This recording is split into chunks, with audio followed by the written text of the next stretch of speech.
As I went about my business here in the Senate yesterday, I was informed the Koch brothers are at it again. We know they're at it, but now they're at it in Nevada, among other places. One of their puppet organizations is, I'm told, going to run commercials against me in Nevada. That's quite interesting, Mr. President. As I understand it, they have focused on places where there's an election.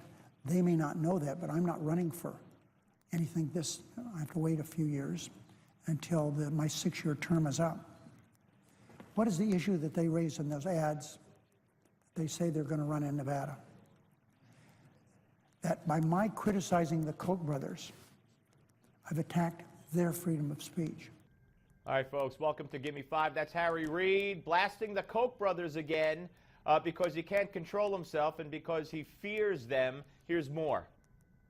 The gall of these two brothers is staggering, Mr. President.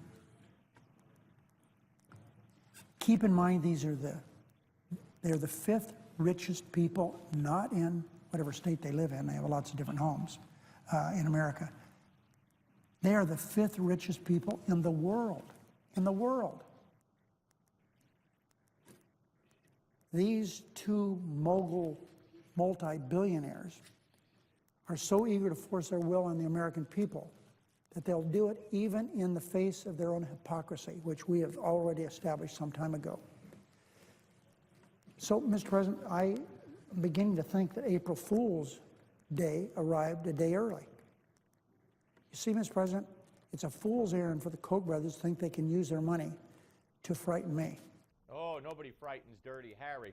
Hey, folks, I want you to hear what he had to say. They just gave $100 million to Presbyterian Hospital in New York City. $100 million, the Koch brothers, to build a wing. Listen to what he says. Now, Mr. President, I know they say, well, we gave money in, I think, New York City to cancer research. Mr. President, what they have done to damage the National Institutes of Health is it's not possible to measure that. Really? Let me tell you what they've done. Besides the $100 million to New York Presbyterian, in New York alone, $15 million to New York Presbyterian in the past, $30 million to Sloan Kettering Center, cancer, $25 million, Hospital for Special Surgery, $20 million to a dinosaur exhibit at the American Museum of Natural History, $65 million to the Metropolitan Museum of Art, $100 million to Lincoln Center Theater, that's home to the ballet and the opera. And this guy stands there and trashes them? And wasn't it Harry Reid who was asked, why not help a kid with cancer during the government shutdown and fund the National Institute of Health, who he says the Koch brothers are attacking?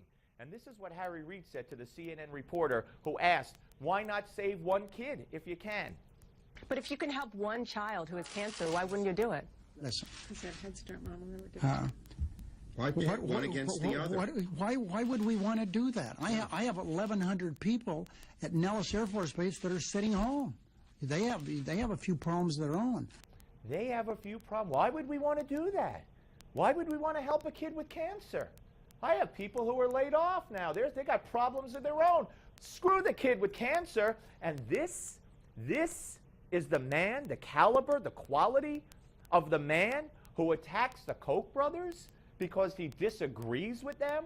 Koch brothers who give hundreds of millions of dollars to help people and children with cancer?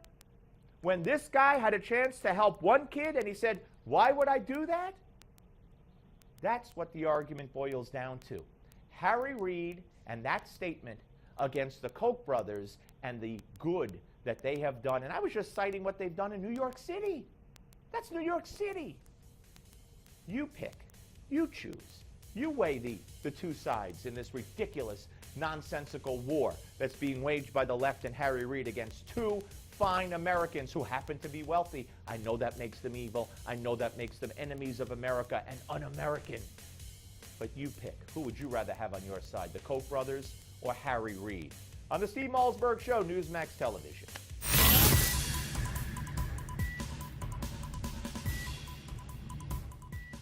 We don't just talk about the news, we talk to those making news. This is the Steve Malzberg Show.